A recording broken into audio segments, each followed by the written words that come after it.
Vamos começar? Para a gente ser pontual? Vá. Ô, Edson, antes de você começar, deixa eu só dar um recadinho aqui para o pessoal que está assistindo.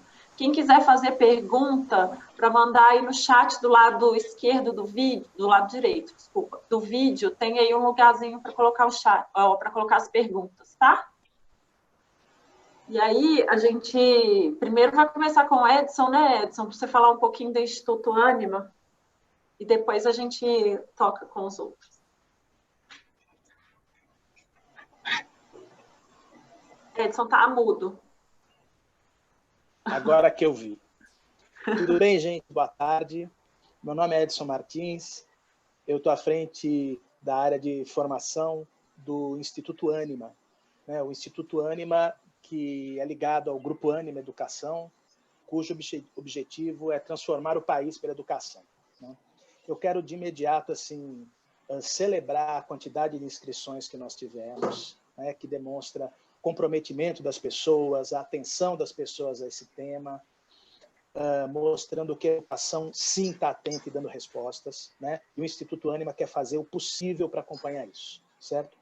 Quero agradecer muito aqui a todos os participantes, os convidados, quem é do Instituto, e saibam que o Instituto está sempre de portas abertas para amparar o trabalho dos professores no sentido de uma educação de qualidade. Muito obrigado, bom webinar para todos. Fernanda, com você. Obrigada, Edson. Gente, então vamos só falar rapidinho aqui o objetivo que a gente tem, né, com esse webinar, que é de entender realmente esse momento que nós estamos passando e a repercussão disso dentro da nossa educação, da educação brasileira, e além disso discutir quais são os desafios que a gente está encontrando, não só nós como professores, mas os que estão nos assistindo, e aí vocês podem ir perguntar aí pelo chat para a gente, que a gente vai respondendo na medida que a gente começar a discussão aqui, tá? E aí, para a gente começar, eu vou pedir rapidamente para vocês se apresentarem, falar um pouquinho da experiência de vocês. Pode começar aí, Ana. Vamos com a Ana primeiro. Ok, pessoal, muito boa tarde. Eu sou a Ana Maria Menezes e lidero a área pedagógica da Canton. Tenho trabalhado com formação de professores há bastante tempo. Também estou muito ligada à tecnologia educacional. Por isso, eu senti muita sintonia com a Canton, né? Porque juntou dois amores da minha vida, que é tecnologia e também formação de professores. Então, vamos ver se a gente pode trocar várias ideias aqui hoje, responder as perguntas, fazer mais perguntas ainda para a gente poder refletir depois, né? Então, é um prazer estar aqui com vocês. Luciano, pode falar. Olá, pessoal, boa tarde. Eu sou Luciano Meira, eu sou professor de Psicologia na área de Ciências da Aprendizagem da Universidade Federal de Pernambuco e também sócio fundador e coordenador de Ciência e Inovação da Joy Street, que é um edtech aqui do Porto Digital em Recife. E eu sou pedagogo de formação e, obviamente, uma dos nortes do nosso trabalho é a formação de professores, formação inovadora de professores, eu diria até. Então, vai ser um prazer conversar com todas e todos essa tarde. Ale. Boa tarde, meu nome é Alessandra. Eu sou matemática, sou professora de matemática, trabalho com ensino médio, com a graduação, né? Trabalho com as engenharias e com a licenciatura em matemática, trabalho na pós-graduação também. Também trabalho no Instituto Ânima, com formação de professores, com coordenação de projetos na área de formação. Então, vim aqui realmente para aprender com vocês, para compartilhar também minha experiência. Também estou passando por essa transição, trabalhava em cursos presenciais, em 2 semanas tive que me reorganizar, e também gosto muito disso, então eu acho que vai ser uma troca de experiência bem bacana. Bom, vamos começar então. Queria escutar um pouquinho de vocês sobre qual o impacto que vocês estão vendo desse isolamento social, e aí a gente fala do impacto na educação como um todo, tá? E aí eu sei que a Alessandra tem uma experiência grande também dentro do ensino básico, enfim, então desde o infantil até o superior aí, e tanto de experiências que vocês veem em escolas públicas e escolas privadas. Pode começar, Luciano. Uau.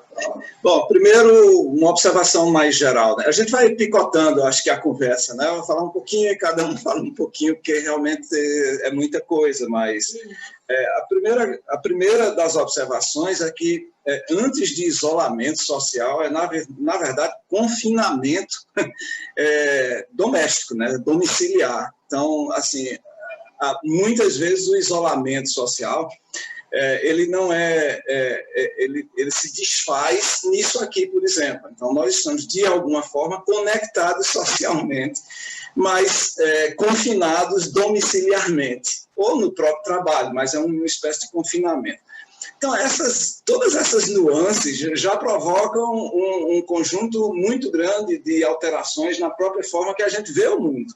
Quer dizer, nós somos um sistema psicológico, não vamos, antes de sermos professores, empreendedores, isso, aquilo, nós somos um sistema psicológico, nós somos pessoas e estamos todos seriamente, gravemente afetados de alguma forma pela maneira absolutamente radical com que temos que ficar em casa ou reduzir drasticamente o número de nossas interações presenciais, né? O que não quer dizer que a gente tenha que diminuir, na verdade, aumentou o número de nossas interações por plataformas digitais, e essa aqui é só uma demonstração disso, né? Eu tive umas 10 palestras canceladas, algumas estão se transformando em webinars, e isso é massa, porque isso faz o diálogo continuar.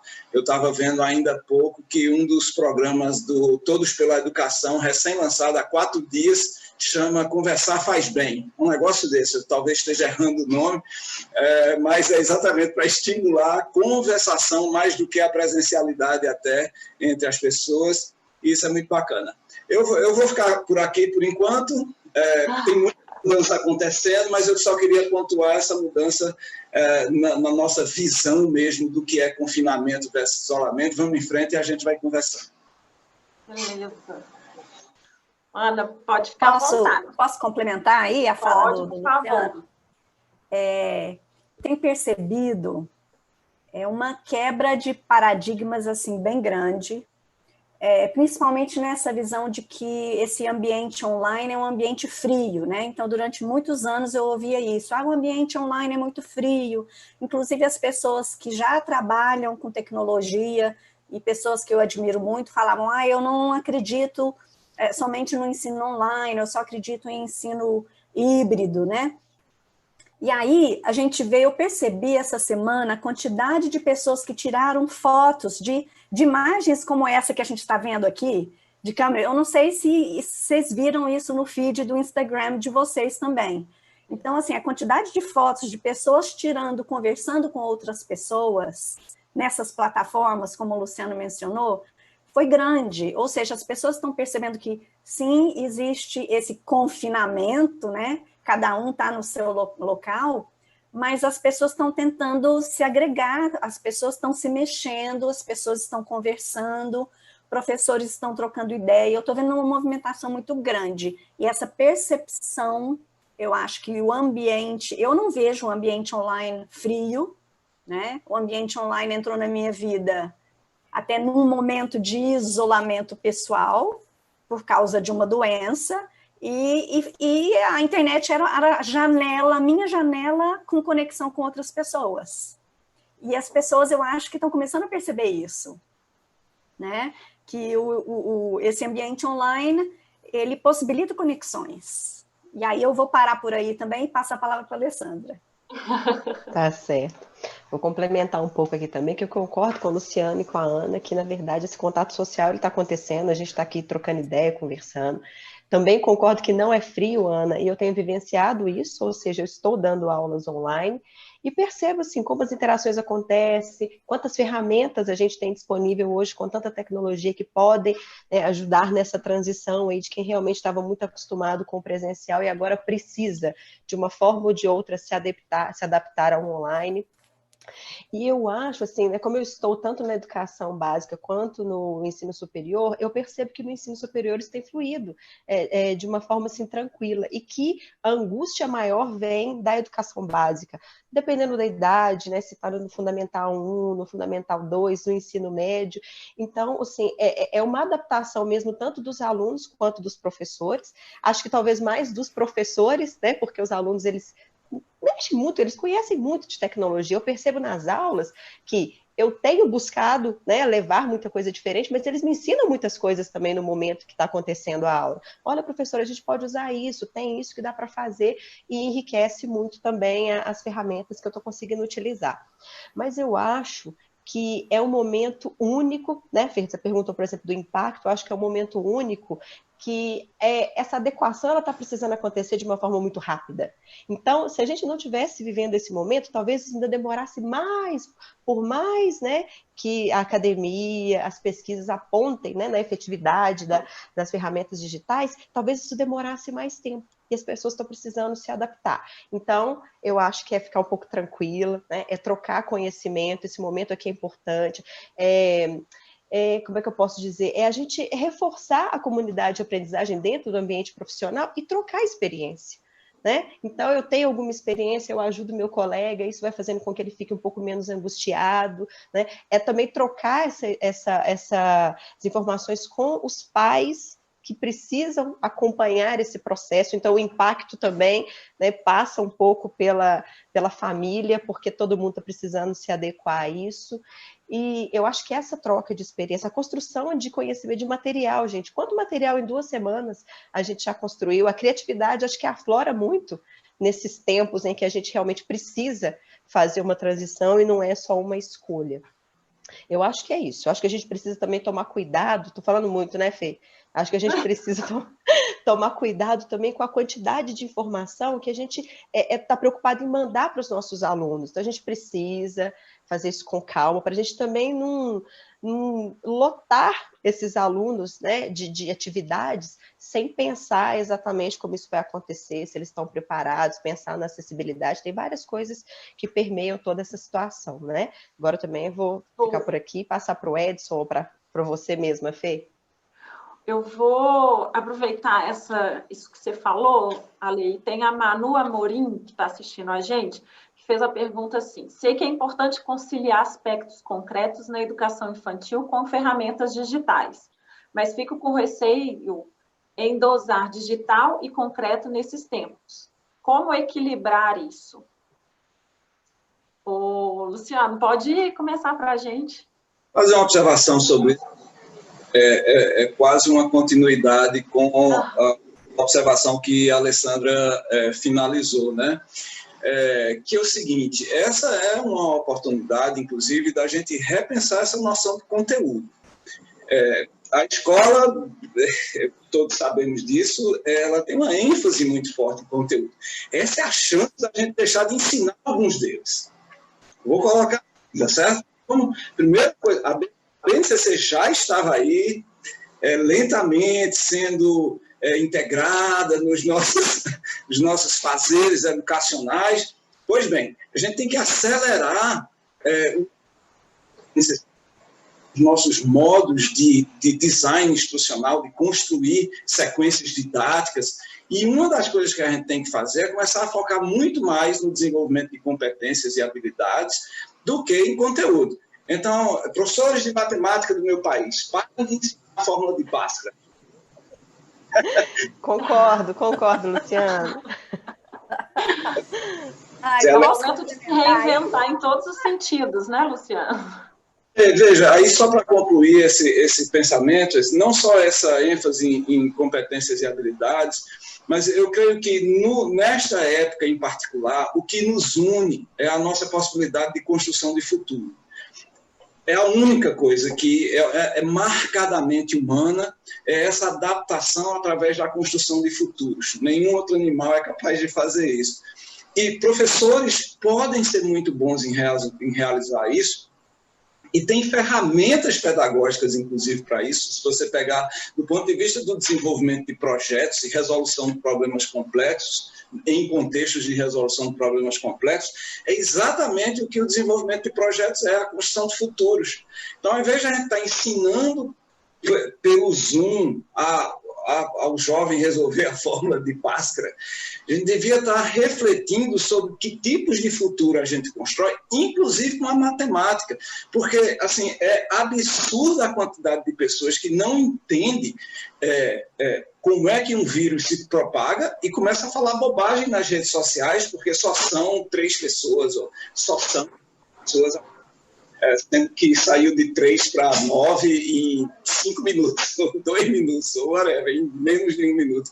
Então, isso é muito problemático. Então, esse aspecto de construção do futuro, de futuros, que pode ganhar materialidade no desenvolvimento, em práticas de desenvolvimento de projetos, é uma das coisas que a gente devia estar fazendo agora. Inclusive para a educação infantil, porque foi para a educação infantil a pergunta, mas em qualquer nível de ensino, obviamente, quando eu falo resolução de problemas complexos, a complexidade do problema ele tem que estar conectado e ser contextualmente relevante e significativo para as audiências que a gente está trabalhando. Então, construir uma pontezinha de palito de picolé é extremamente complexo para uma criança de 6 anos de idade. Já discutir emergência climática ou emergência sanitária pode ser, no ensino básico, algo muito compatível com o ensino de probabilidade no ensino médio e assim por diante. Ótimo, a gente tem que se reinventar o tempo inteiro, né?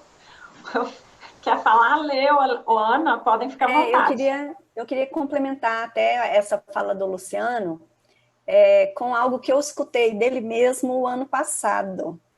Ele falou que a missão da escola não é ensinar, é criar cenários de aprendizagem.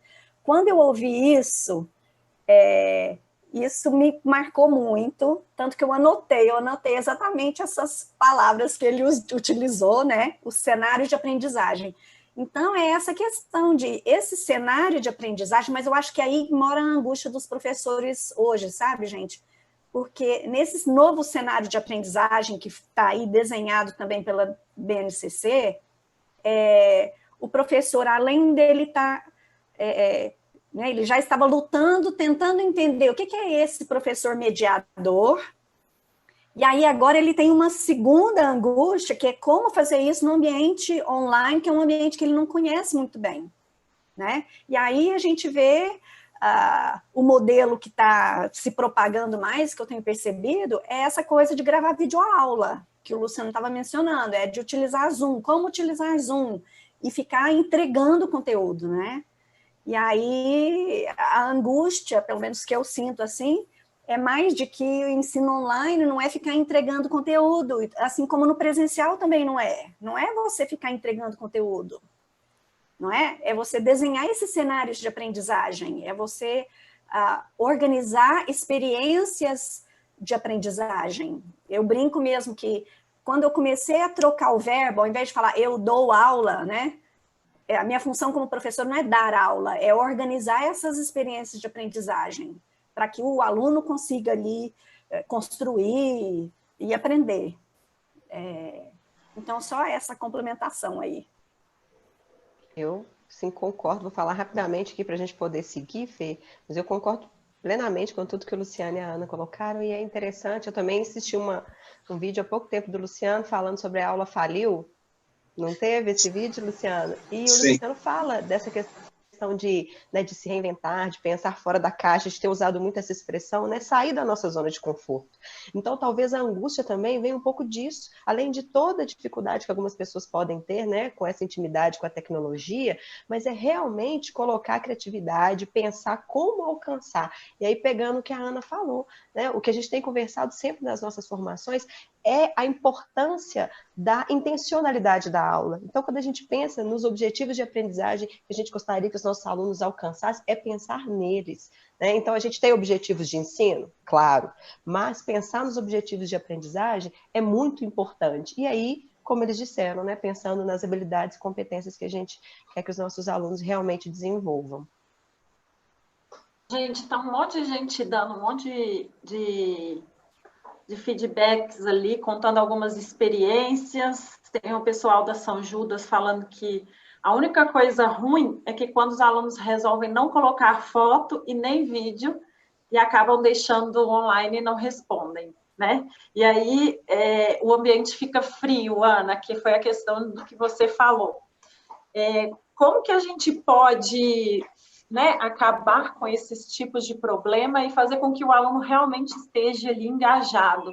E aí eu aproveito para falar rapidinho, que o pessoal está perguntando aqui sobre se vai estar disponível o vídeo. Sim, a gente vai disponibilizar, tá? Lá no canal do YouTube do Instituto daqui a uns dias, e esses aproveitam, se inscrevam lá também. Tá, Ana? Pode falar, Ana. Eu acho que essa questão do ambiente frio, e aí eu vou voltar lá na outra fala lá do Luciano, tá, Luciano? Você vai conhecer o circuito de afetos, que eu amei o termo. O ambiente online, ele fica frio quando a gente não cuida de criar esse circuito de afetos também. Então, no ambiente, a gente precisa, se eu construo o meu contato com o aluno, somente de, olha, vocês ficam aqui me assistindo, me ouçam e só me enviem perguntas pelo chat de vez em quando, você continua naquela versão ali transmissionista. Você está dando aula e você espera que esteja todo mundo lá sentadinho com a câmera ainda ligada para eu saber se ele está prestando atenção em mim, né? Aí o ambiente vai ficar frio mesmo, aí o aluno vai botar uma fotinha lá estática e vai lá na cozinha tomar um lanche, né? Isso vai acontecer. É a mesma coisa em sala de aula. Em sala de aula o aluno tem que estar produzindo alguma coisa, interagindo com outras pessoas ali, para ele estar ativo, né? Se você imagina atividades para que esses alunos estejam construindo algo com os seus colegas, tenho certeza que aí em momentos específicos a gente vai ver eles bem ativos ali, tirando dúvidas, escuta, como é que a gente vai desenvolver esse projeto, né? Agora, ficar sentada ali, gente, 5 horas por dia, os meninos todos assistindo palestra, isso não vai fluir. Vai lá, Luciano. Não, na verdade, assim, totalmente, só uma observação, a expressão circuito de afetos é do Safatli, da USP. Eu estou usando para descrever uma situação que é essa que você descreveu, e assim, permita-me ser radical, porque aí a gente vai tirando a radicalidade para realmente fazer uma coisa que dá para fazer. Mas é porque eu acho que as pessoas estão pegando a aula de 50 minutos da escola e colocando no Zoom. Eu faria o seguinte, certo? Eu pegaria a mesma aula de 50 minutos, fatiaria em 2 de 20 e uma de 10. Das 50, ou 3 de 15 e deixaria 5 minutos para organizar. 3 de 15 é melhor, mas em cada 15 eu colocaria só 10 alunos. No máximo, eu vou dar a mesma aula de 50, com diferentes atividades, porque diferentes pessoas podem requerer diferentes problemas. Eu dou os mesmos 50 minutos, sendo que com 10 alunos eu consigo ter um desempenho muito melhor do que com 30. Isso é óbvio no mundo presencial e é muito mais certo no mundo online.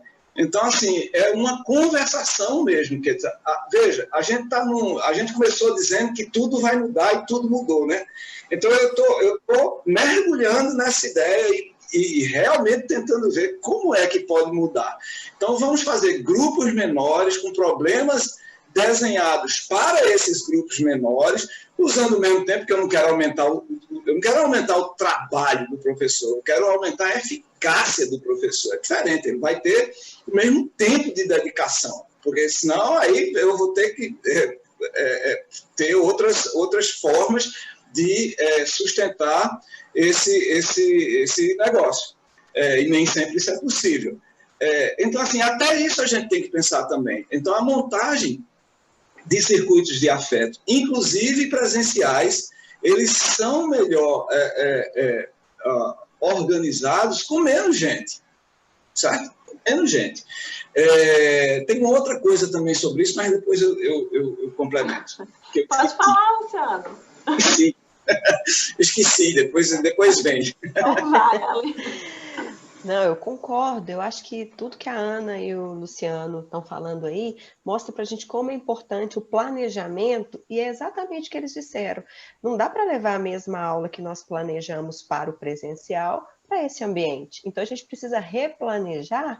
E aí, por exemplo, falando um pouco da minha experiência, no que eu tenho feito, né? Se eu não consigo desmembrar a aula, às vezes, como o Luciano falou, que realmente, quando isso pode acontecer, é maravilhoso. E, às vezes, um combinado com o ensino superior, por exemplo, eu consigo, né? Eu posso combinar com eles. Pessoal, vamos quebrar um pouquinho a turma, porque está muito grande, mas talvez não seja tão fácil fazer isso no fundamental, né? A escola tem que se organizar em relação a esse horário.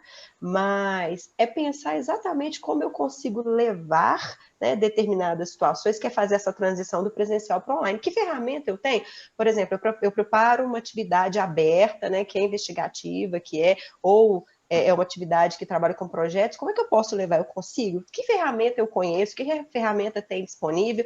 E aí é importante também a escola dar um suporte para o professor, né? Que seja uma formação, a gente está falando de formação de professores, né, Ana? A escola precisa ajudar esse professor a conhecer essas ferramentas e como utilizá-las. Isso. Né? Mas que ferramenta que eu posso utilizar para fazer um trabalho em grupo? Eu consigo compartilhar e criar algo conjuntamente? Pensar nas experiências de aprendizagem, aí você falou muito bem, Ana, em experiências de aprendizagem que deem possibilidade que eles participem. Se a gente ficar 50 minutos falando, gente, realmente é um caos. Né? Então, eles precisam participar. A gente tem falado muito isso nas nossas formações. Né? A gente precisa pensar como essa aula vai acontecer, então precisa de uma parte que seja expositiva, ok, mas eles precisam realmente falar e trabalhar. E aí, tudo vai depender do planejamento e das atividades que a gente vai propor. É isso? Isso. Eu me lembrei o que eu ia dizer, e eu acho que meio que conclui exatamente com o que a Alessandra está propondo, porque, veja, a gente começou dizendo que há uma transformação radical na forma de organização dos espaços físicos, porque foi todo mundo embora, digamos assim, foi todo mundo para as suas casas. Ora, se a gente pensar do ponto de vista do relativismo na física, inclusive, você não pode ter uma dispersão do espaço sem ter concomitantemente uma dispersão do tempo.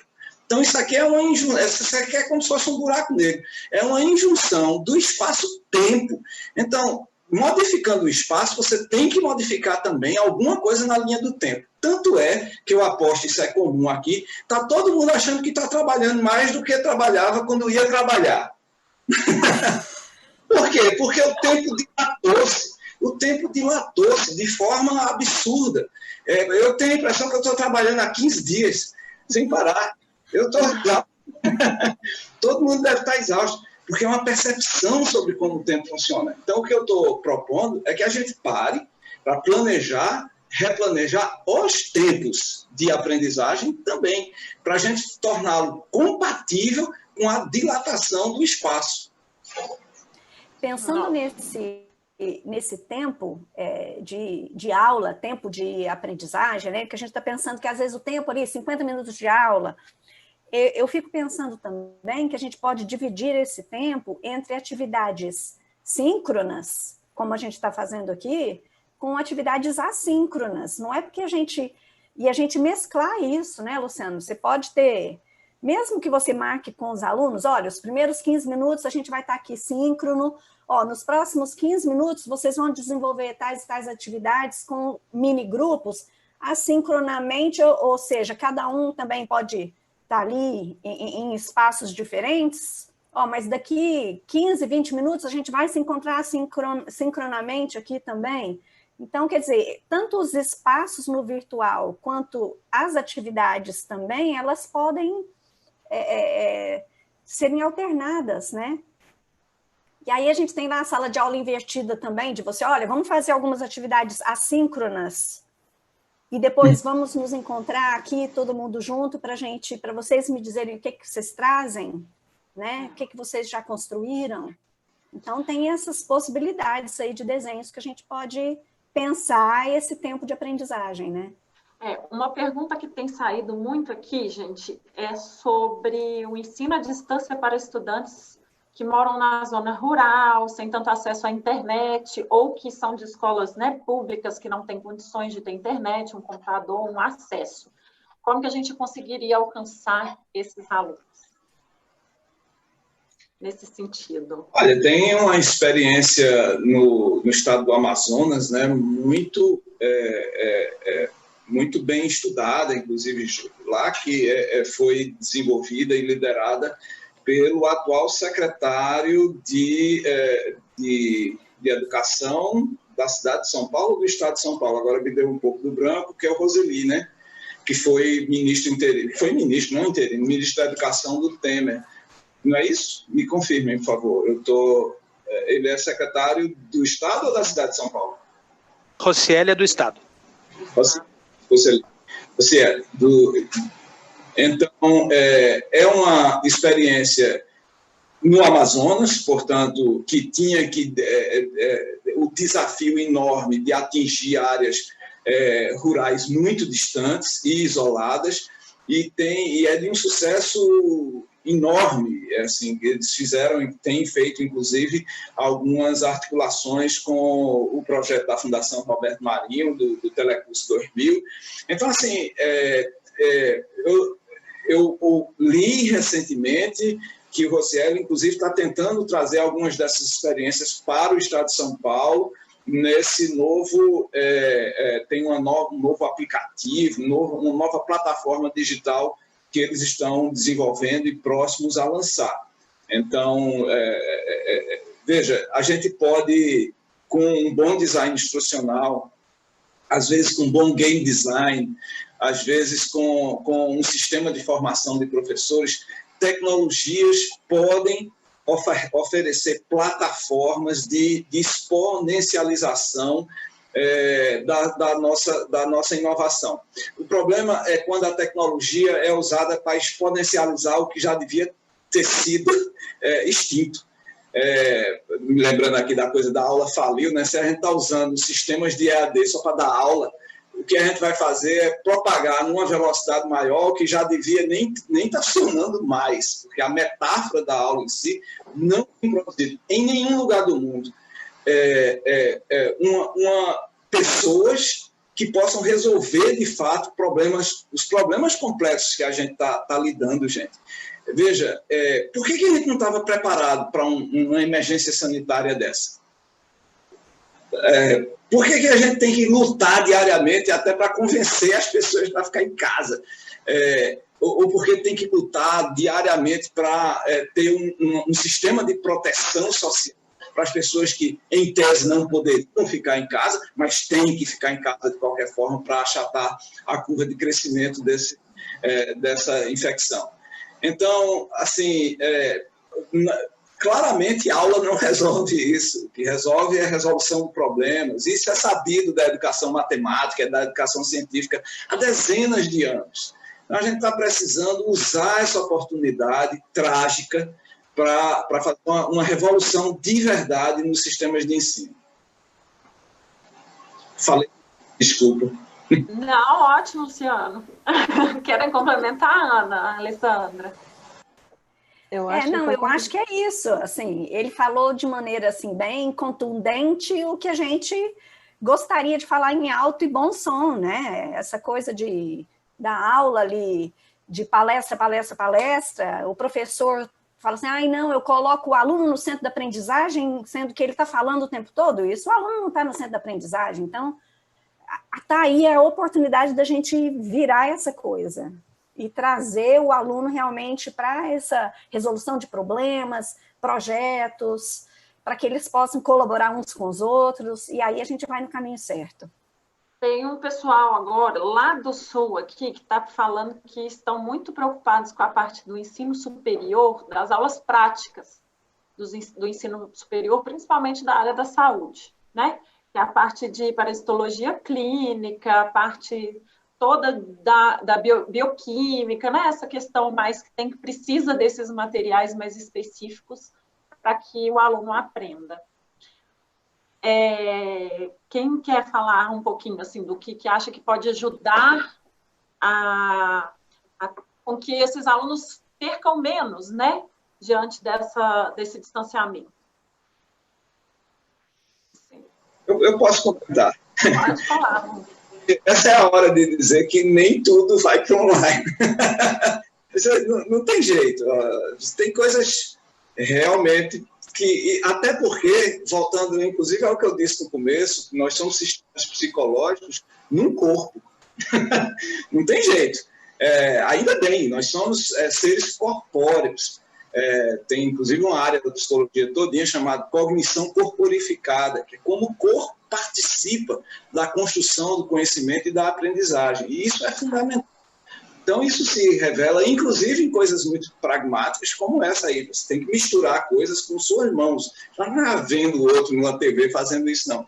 Agora, talvez existam os laboratórios virtuais, onde você controla uma mão robótica que mistura. Assim, essas coisas são caras e ainda não são sustentáveis do ponto de vista de você ter milhares, centenas de milhares dessas coisas espalhadas por todo canto.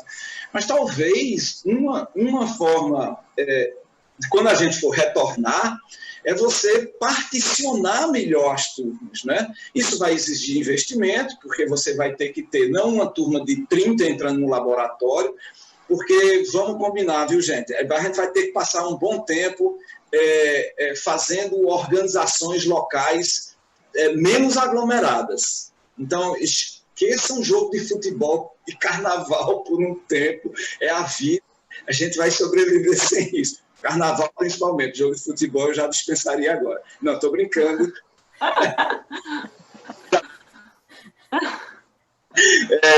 Mas como é que a gente pode modularizar melhor até para questões de aprendizagem?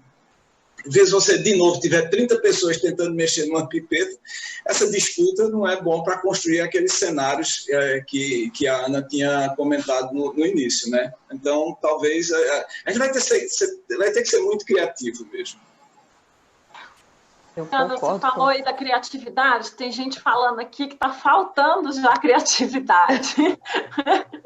O que eles fazem? Eles falaram até, Ale, da questão da matemática, tá? Que ela já veio se reinventando muito, mas que agora a criatividade está faltando nesse momento. Posso falar rapidinho, Ana, uma coisinha? Daqui a pouco eu passo a bola para você. Eu acho que é muito bacana isso que a gente está conversando aqui, porque quando a gente pensa na primeira pergunta que você fez, Fê, em relação ao impacto, e aí eu penso que o impacto é exatamente esse, Luciano, essa mudança. Então, assim, não é mais essa questão só da gente pensar se a gente acha que funciona ou não funciona, se a tecnologia... A gente precisa pensar nessa mudança, e é interessante, até pensando um pouco na questão da criatividade. Eu acho que os professores, eles têm que acalmar um pouco o coração deles, de achar que eles têm que fazer tudo completamente novo, tem que criar todo o material, tem que fazer tudo, eu tenho que fazer um vídeo profissional. Não, já tem muita coisa pronta, já tem muita ferramenta, então é procurar um pouco isso também e acalmar. Às vezes eu fico pensando o seguinte, por que eu vou fazer um vídeo de uma determinada coisa, se já tem vários vídeos que estão disponíveis numa qualidade muito melhor?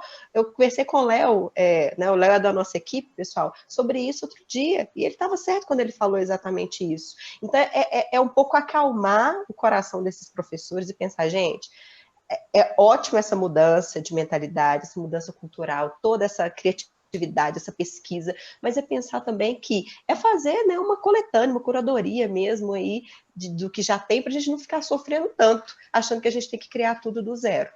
Boa. Né? E acho que também é começar com o que eles já conhecem, né? Tem tanta tecnologia aí que a gente já conhece, que os alunos também já conhecem, essa coisa que já está até... que está até invisível aos nossos olhos aí, né? Eu vejo tanta gente preocupada, por exemplo, essas últimas 2 semanas, o meu WhatsApp foi enchendo de mensagens de gente, o que eu faço? Eu tenho que entregar uma solução para os pais, porque senão eu vou começar a perder alunos, como é que eu faço? Né? Então, assim, até os gestores estão em polvorosa também. E aí eu dizendo, calma, gente, vamos ver exatamente...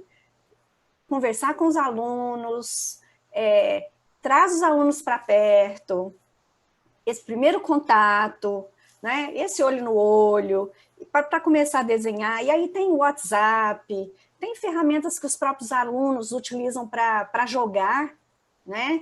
que tem também essa comunicação aí síncrona, que você pode também entrar naquele ambiente, os alunos já conhecem, só é novidade para o professor, né? Porque às vezes os alunos eles já estão ali. Então, às vezes, com ferramentas simples, até mesmo com grupos de WhatsApp, dá para você fazer muita coisa, né? E aí, liberar, não é que a gente... Eu acho que o grande desafio é essa coisa, a gente achar que a gente tem que entregar tudo. A gente não tem que entregar tudo, né? Como a nossa função não é ficar entregando conteúdo, mas é pensar essas experiências para o aluno. Desculpa, eu só quero concluir uma coisinha aqui que talvez seja rapidinho. Em relação a essa questão da criatividade, né, dos professores, já não tenho mais ideias. Inovação, gente, é uma questão essencialmente de formação. Na verdade, ninguém inova sozinho. É por isso esse fenômeno da criatividade se esvaindo, é porque talvez a gente precise formar mais redes de conversação e criatividade para uma ideia sustentar a outra e virar a solução.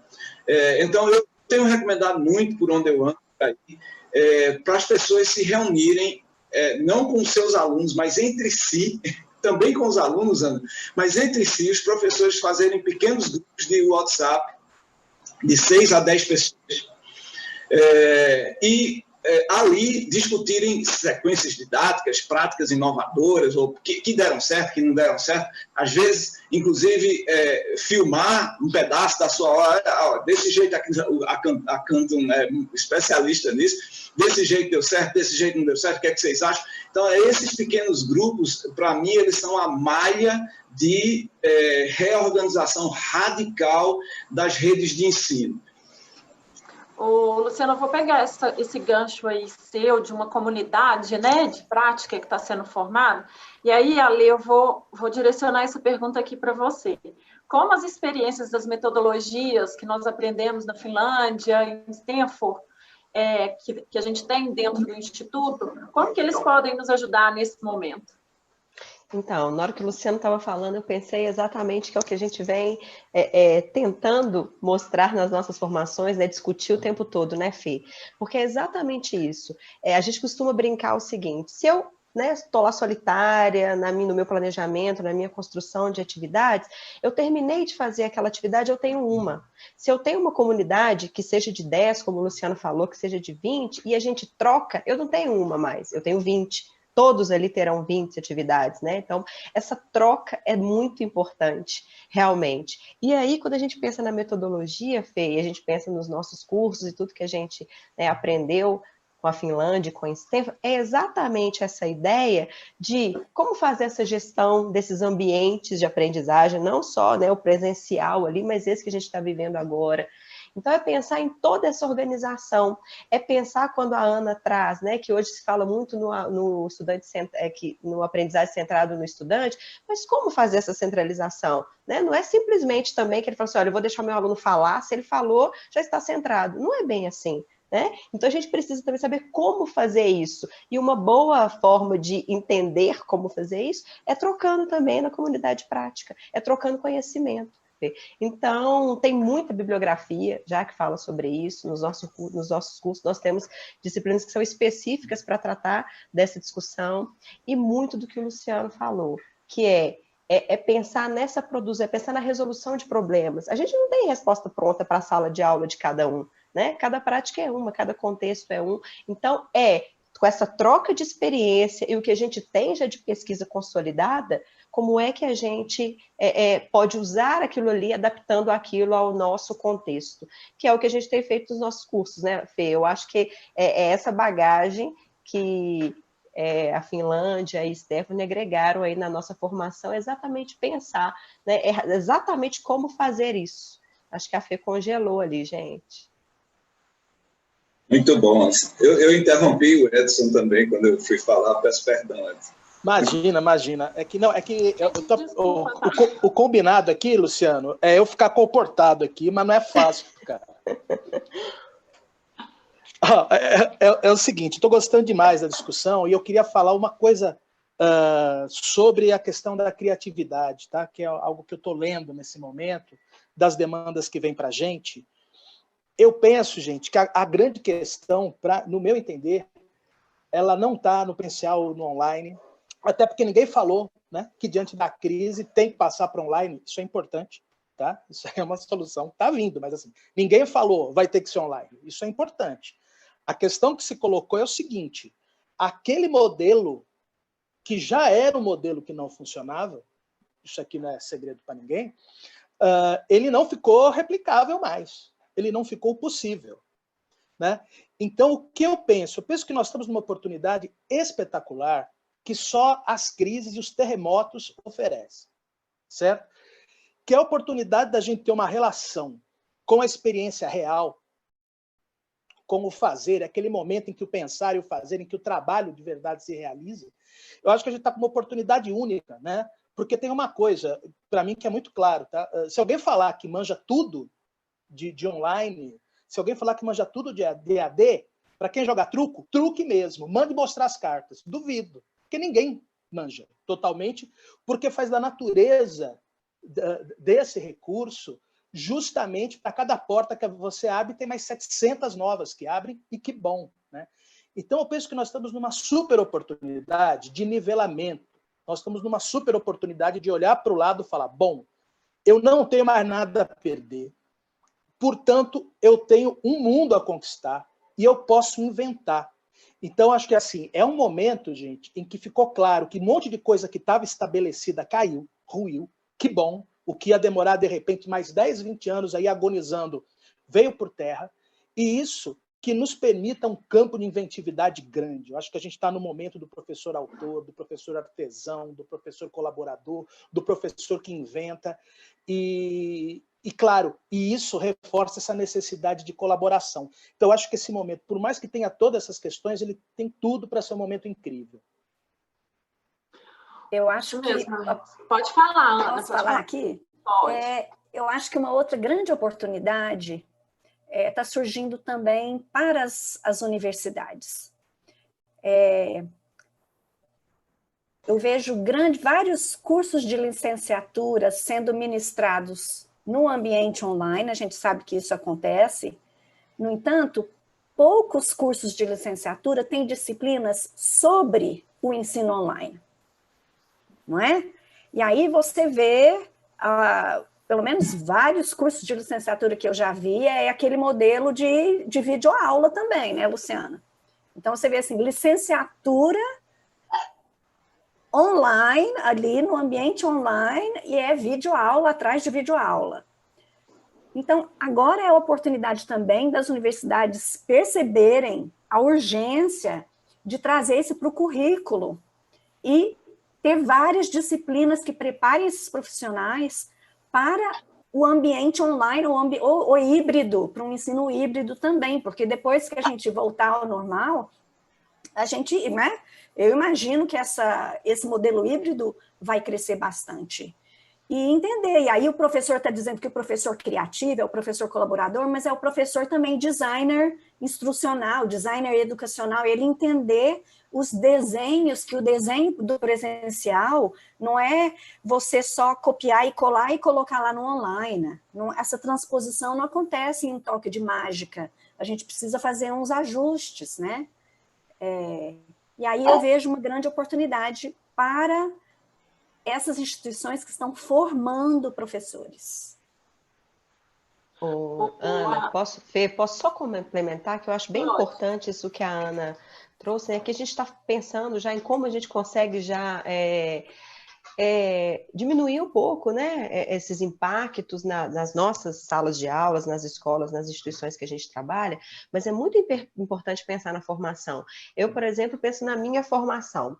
E algo que você falou e que o Edson trouxe também, Ana, que é importante que a gente leve para qualquer situação, para qualquer curso, é essa coerência curricular. Então, eu simplesmente chegar no curso de formação e falar, olha, você deve fazer isso, faça aquilo, modelagem matemática é isso, mas eu não faço, né? Mas eu realmente eu não trabalho com essa metodologia, eu não uso as metodologias ativas, a gamificação, como o Luciano já falou, dentro da minha sala de aula, fica muito, né, no mundo das ideias. Então a gente precisa dessa coerência, e eu sinto isso dentro da licenciatura que eu trabalho. Que eu trabalho no UniBH, dou aula para licenciatura em matemática, e, por exemplo, esse semestre eu tenho uma disciplina de tecnologia e educação matemática. Então, acho que ela nunca foi tão efetiva, né? Então, as nossas discussões e tudo que está acontecendo está sendo, assim, perfeito para a nossa aula, para tudo que a gente tem pensado, né, como solução, como discussão mesmo, né, de resolução de problemas nesse momento, o que a gente tem, o que a gente pode fazer já. Mas eu acho que é muito importante a gente pensar mesmo na formação de professores, pensar, agregar isso às licenciaturas. A coerência curricular, para mim, é uma das coisas mais importantes que eu acho que ainda falta muito por aí. Eu acho que a gente está passando por um marco, né? Onde esse marco, a gente vinha falando sobre tecnologia educacional, que a gente tinha que usar e tal, e agora, nesse momento, com essa crise toda, a gente está tendo que colocar realmente em prática aquilo que a gente só estava olhando e vendo, né? Assim, muitas pessoas. E aí, uma coisa que tem aparecido aqui bastante é que eles estão sentindo falta do aprofundamento de conceitos para geral, tá? De como aplicar, de como fazer o trabalho em grupo num ambiente online, enfim. Só para que eles fiquem tranquilos, né? A gente está montando e a gente está coletando esses dados e todas esses anseios que estão trazendo nas perguntas, para justamente a gente conseguir montar cursos e tudo mais, para que a gente consiga oferecer para todo mundo também como uma forma de ajuda, tá? E aí, pode falar, Lê, quer falar alguma coisa? Eu iria fazer um convite. Nós estamos começando lá na comunidade Ser Prof, que é uma comunidade da Canton, uma comunidade aberta. Nós estamos começando hoje um curso chamado A Sala de Aula Sem Papel, e o objetivo dela é exatamente como construir interações significativas com diferentes ferramentas Google, né? Então, fica aí o convite também, porque como trabalhar em grupo? Tem jeito da gente trabalhar em grupo e construir essas interações entre as pessoas para que eles possam construir saberes aí. Fica o convite. Era isso que eu ia falar também, Fê, assim, para tentar ser um pouco mais prático, então falar, por exemplo, da minha experiência, né? O que eu tenho feito, o que eu tenho vivido.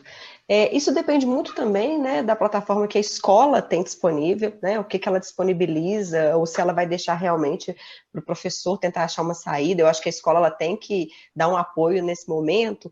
Mas, por exemplo, para os momentos síncronos, como a Ana falou, a gente tem usado o quê, né, nas nossas IES? A gente tem usado o Zoom, né, que a gente está usando aqui agora, a gente tem usado ferramentas do Google, então a gente pode fazer pelo Hangout, e tem outras, né, que possibilitam esse momento síncrono. E existem ferramentas, por exemplo, de compartilhamento de tela, você pode compartilhar um documento do Google, que seja planilha, tem como fazer construções coletivas de mapas mentais, mapas conceituais, ou seja, o Google ele tem muitas ferramentas que realmente, fazendo um curso, mexendo mesmo lá nas ferramentas, montando essa comunidade que o Luciano falou para trocar experiência, porque alguns professores já têm um pouco mais de intimidade com essas tecnologias. E o trabalho em grupo, eu acho que é a grande dúvida mesmo das pessoas. Tem como trabalhar em grupo e os próprios alunos conseguem se organizar. Então, eu estou no ensino médio, eu acredito que fazer isso no fundamental, a gente vai precisar preparar um pouco mais esses alunos, mas no médio e no superior, eles conseguem, eles mesmos criam as salas deles para que eles possam trocar ideias. E aí, pensar também no momento do planejamento, na avaliação, ou seja, quais evidências de aprendizagem que você precisa em cada situação, fazendo essa transposição, né, Luciano, do presencial para o online. Então, na sala de aula, eu, como uma evidência de aprendizagem, eu olho a participação. Né? Então, eu levei uma experiência de aprendizagem que vai possibilitar o meu aluno participar, e aquela participação é uma evidência que eu tenho, né, na fala, no produto que ele apresenta da atividade. Como é que eu faço isso no online? Exatamente o que a Ana falou. Então, tem ferramentas do Google que a gente consegue né, com que eles construam coletivamente a mesma participação na fala, chat, e aí pegando até uma coisa mais simples, por exemplo, na matemática o pessoal fica assim, mas se eu estiver fazendo uma aula de tirar dúvida, como é que eu vou escrever? A gente tem possibilidades, desde uma mesa digitalizadora até compartilhar, por exemplo, Paint e escrever no Paint, né, como uma coisa mais emergencial também. Então, existem várias possibilidades, né, Fê? Aí a gente está pensando com isso aqui, com essas perguntas que estão aparecendo, como é que a gente pode ajudar vocês de uma forma mais concreta. Né? E aí, gente, nós vamos mandar para o e-mail de todos os inscritos, tá? Sugestões de ferramenta dos cursos, inclusive o curso que a Ana falou, a gente manda o link lá para vocês, para todos os inscritos aqui que foram inscritos aqui no webinar, tá? Agora, gente, só para a gente finalizar aqui, porque já falta 5 minutinhos, Luciana, eu queria só escutar, assim, uma dúvida que muita gente tem. O pós-distanciamento, né? O distanciamento social que a gente está tendo atualmente, nas escolas, tanto do ensino básico e fundamental, o que a gente deve fazer e no superior também, uma vez que a gente está trancafiado dentro de casa, só com nossa família, né? Crianças, esposa, marido, pais, enfim, e o pós-confinamento na educação, como seria? Como vocês enxergam isso? Eu começo? Pode, por favor. Bom, vamos lá. Primeiro, mês passado, antes de tudo, acho que, na verdade, ano passado, antes mesmo de começar a epidemia na China, eu fui entrevistado e falava sobre o futuro do campus universitário, especificamente, né? E eu dizia, ninguém estava pensando em nada dessa, que vislumbrar futuros possíveis, e deles era o uso muito mais intensivo de plataformas digitais, de ferramentas de EAD, que aqui na Joy Street a gente chama educação aberta digital, tá? A gente não chama educação à distância não, mas é EAD, mas a gente está tentando implementar inovações sérias nesse negócio, mudando até o acrônimo. De qualquer forma, eu dizia, a gente vai para essas plataformas, mas a gente precisa do campus, a gente precisa de corporeidade, a gente precisa das pessoas construírem relacionamentos que são próximos. As questões pragmáticas que vocês mencionaram aí, do ensino de coisas na área de saúde ou na engenharia, ou seja lá o que for, mas porque a gente precisa montar comunidades que andam juntos, que trocam coisas juntos, que trocam coisas físicas entre si e assim por diante. Então, acho que uma das dimensões desse negócio é a gente ir construindo um apreço melhor pela companhia do outro, a companhia presencial do outro, e, portanto, montar circuitos de afeto que possam levar essas companhias para o mundo digital sempre que necessário e sempre, porque eu espero que muitas dessas ferramentas fiquem com a gente. Então, uma parte da coisa é essa, é a gente construir formas de uso, por exemplo, da escola. Eu sempre dou o exemplo das paredes da escola, né, que é um exemplo para mim bem evidente de como a gente cuida pouco dos momentos físicos, né? A parede da escola na educação infantil é uma vitrine da criatividade dos estudantes, dos professores, é uma vitrine conversacional, você vê as coisas e discute aquelas coisas. Na medida em que progride na educação básica, a parede vai virando só instrumento de contenção e controle, é para as crianças não irem embora, porque elas... Assim, por exemplo, vamos cuidar das paredes como um instrumento educacional. Todos os lugares físicos da escola, do campus universitário, das formações corporativas, podem ser melhor valorizados e apontando para esses lugares digitais onde hoje a gente circula. Então, eu acho que é isso que vai... Essa a valoração dos relacionamentos. Eu acho que ficou evidente, inclusive, tem ficado cada vez mais evidente, novos fóruns memes que já circulam das mães e pais que não aguentam mais, que agora entendem é um professor, etc. Tem vários memes já circulando na internet. Novos fóruns memes, isso é uma verdade. Muitas pessoas estão descobrindo só agora o valor que tem um professor. O valor que temos de construção desses espaços de aprendizagem presenciais ou à distância e assim por diante. Então, assim, tem várias coisas sendo modificadas, eu espero que elas fiquem, pelo menos como um instrumento de reflexão, se possível, de revolução. Perfeito. Você está sem áudio, Fê? Vou falar rapidamente, concordo. Assim, o Luciano já falou brilhantemente, né? O que eu também acredito que espero que a gente possa valorizar mais os nossos momentos, né, juntos, nossos relacionamentos e tudo que a gente pode construir ali, né, fisicamente, quando estamos próximos, mas que as coisas não voltem a ser como era antes, no sentido de aquela mesma aula, já agora passou, agora eu já posso voltar a falar 1h40 e vou... essas ferramentas que são tão efetivas, vou descartar toda essa criatividade, todo esse planejamento em que eu fiquei envolvido durante esse tempo. Então, eu espero que isso realmente faça parte, né, que tudo isso fique, e eu acho que ficará, eu acho que dificilmente as coisas voltarão a ser como antes, e eu acho que é isso, eu acho que a gente consiga colocar tudo isso que a gente está vivendo nas nossas aulas, nos nossos momentos presenciais ali também. A Ana quer falar?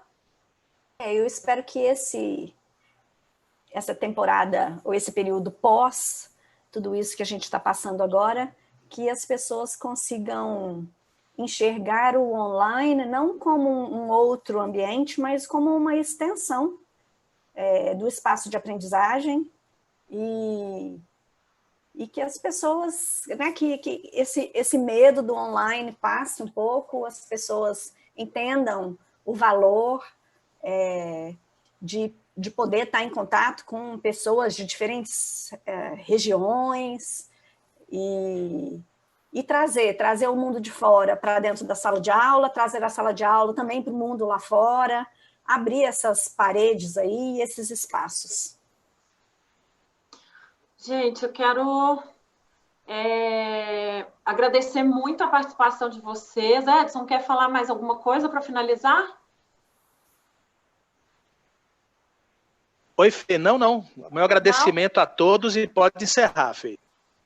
Tá, então eu quero agradecer muito. Foi uma discussão muito rica, né? Cada um trazendo sua experiência aí. Agradeço, Luciano, Ana e Alê.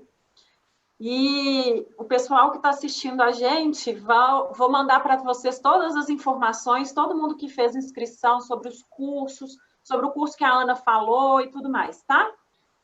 Obrigada, viu, gente? Alô, obrigado pelo convite. Agradeço também, Valeu, pessoal. obrigado. Um abraço. Muito obrigada. Boa sorte.